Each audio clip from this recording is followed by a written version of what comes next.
ओम नमः शिवाय दोस्तों। कैसे हैं आप सभी। एक बार फिर से स्वागत है आप सभी का आपके अपने यूट्यूब चैनल खुशहाल ज़िंदगी में। दोस्तों आज महाशिवरात्रि है और यहाँ मेरी महाशिवरात्रि पूजन की तैयारियाँ चल रही हैं।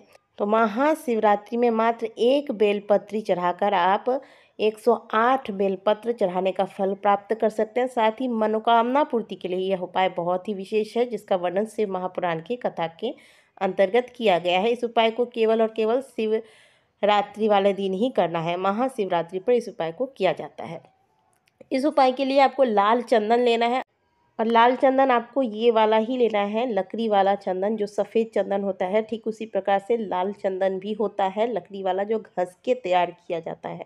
और बहुत से लोग आपको बताएंगे लाल चंदन यानी कि जो रोली चंदन आता है वो, लेकिन उसके साथ आपको यह उपाय नहीं करना है। यह उपाय आपको लाल चंदन के साथ करना है।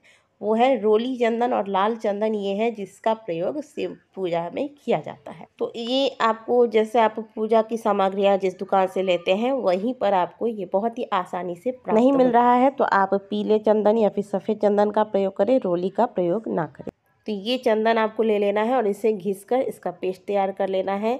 जो आप जल लेंगे इसके लिए, इसमें थोड़ा सा गंगा जल मिलाकर फिर इस जल को इस पाटे पर रखकर घिस कर फिर चंदन का एक पेस्ट तैयार कर लीजिएगा। चंदन घिसकर फिर इस प्रकार से एक बेलपत्री लीजिएगा। बेलपत्री आप थोड़ा सा बड़ा साइज का ही लीजिएगा, छोटा वाला, क्योंकि बहुत से अलग अलग साइज के पत्ते होते हैं, तो थोड़ा बड़ा वाला साइज का लीजिएगा और कहीं से कटा फटा ना हो देख लीजिएगा बेलपत्र।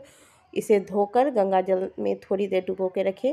इसके बाद जब यह बेलपत्री आप जल से निकालें तो पानी अच्छे से झाड़ दें और फिर थोड़ा सा सूख जाने दें। इसके बाद ये जो डंडी आप देख रहे हैं बेलपत्र के नीचे की डंडी जो गांठ सी बनी होती है, इसे तोड़कर अब इसकी सहायता से हमें इस पर 108 बिंदियाँ लगानी है इसी लाल चंदन की। तो 108 बिंदियाँ जब आप लगाएंगे तो बीच में आपको रुकना नहीं है, ना ही उठ के इधर उधर बातें करनी है। और 108 की गिनती आपकी कहीं टूट ना जाए, इस बात का ध्यान रखिएगा। लगातार एक बार मान लीजिए आपने ओम नमः शिवाय या फिर श्री शिवाय नमस्तुभ्यम बोला, एक बिंदी लगाएंगे, फिर ओम नमः शिवाय या फिर श्री शिवाय नमस्तुभ्यम बोलेंगे, फिर दूसरी बिंदी लगाएंगे। इस प्रकार से पूरा 108 मंत्र जाप के साथ आपको यह 108 बिंदियाँ इस पूरे बेलपत्री पर लगा देना है। तो इसे लगाने का मैंने जो ट्रिक अपनाया वो इस प्रकार से है कि जो बड़ी वाली पत्ती है ऊपर की, इसमें मैंने 50 बिंदियाँ लगाई हैं ओम नमः शिवाय बोल बोल कर।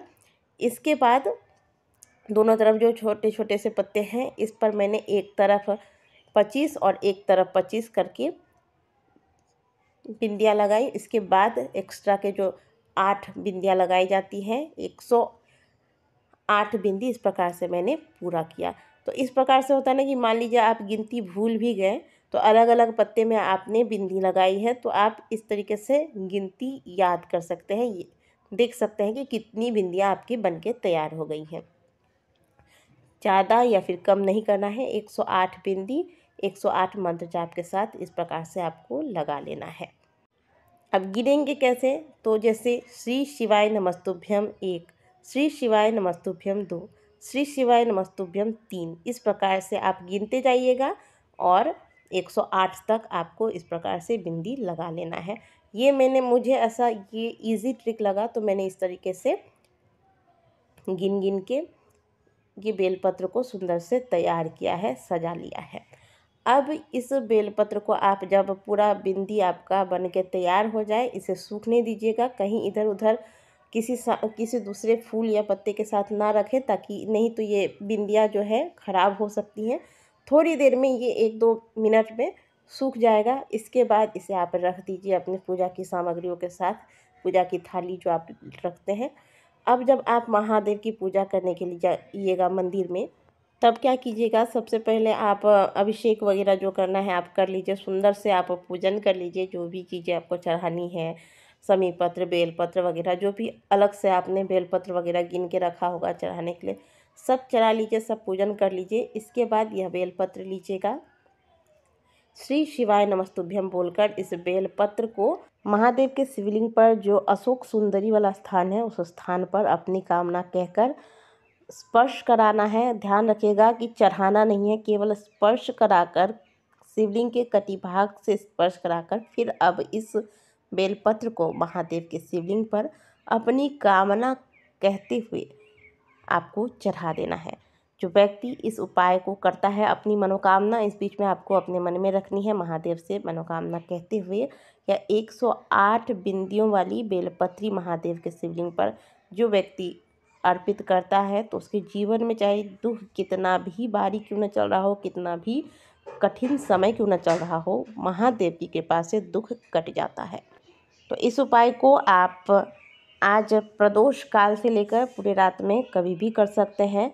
बहुत ही सुंदर सा उपाय है और साथ ही साथ इस एक बेलपत्री को चढ़ाने से आपको पूरे 108 बेलपत्र चढ़ाने के समान फल प्राप्त होता है। तो यदि आपने भी व्रत रखा है और महादेव के मंदिर आज जाने वाले हैं तो अभी समय है, एक बेलपत्री लीजिए। आपने व्यवस्था पहले से कर ही रखा होगा, पूजन का एक बेलपत्री लीजिए, लाल चंदन घसिए और इस प्रकार से 108 बार श्री शिवाय नमस्तुभ्यम बोलकर आपको बेलपत्री को सजाना है और शिवलिंग में जो माता सुख सुंदरी वाला स्थान है वहाँ पर इस बेलपत्री को स्पर्श करा के, कटिभाग में स्पर्श कराकर महादेव के शिवलिंग पर अर्पित कर देना है। बहुत ही सरल सा उपाय है। इस उपाय को कोई भी व्यक्ति कर सकता है, स्त्री पुरुष बालक वृद्ध कोई भी इस उपाय को कर सकता है। यदि आपने व्रत नहीं भी रखा है, शुद्ध सात्विक भोजन ले रहे हैं तो भी इस उपाय को कर सकते हैं। वीडियो अगर अच्छी लगी हो तो वीडियो को लाइक ज़रूर कीजिएगा। कमेंट बॉक्स में हर हर महादेव अवश्य लिखिए। और आप सभी को एक बार फिर से महाशिवरात्रि की ढेर सारी शुभकामनाएं। महादेव की कृपा आप सभी पर बनी रहे। वीडियो को यहीं समाप्त करते हैं। मिलते हैं आपसे अगले वीडियो में। तब तक के लिए ओम नमः शिवाय, हर हर महादेव।